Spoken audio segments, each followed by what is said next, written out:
Prosvijetli mi oči duhom svojim i govori mi.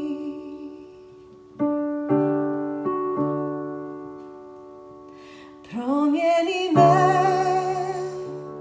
o Gospode, pokaži mi sve grijehe moje, slomi sav ponos u meni i promijeni me.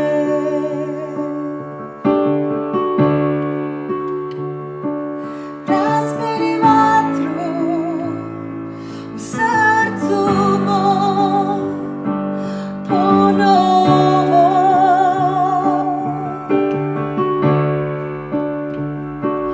Daj da teče živa voda u meni.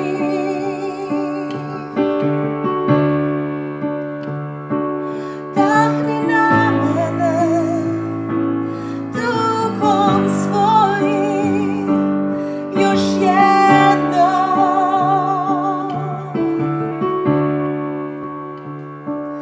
Gospode, jedino tebe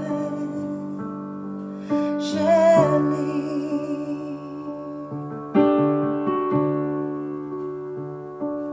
Govori mi,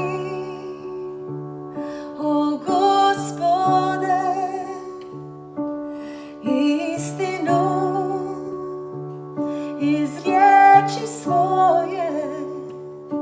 Prosvijetli mi oči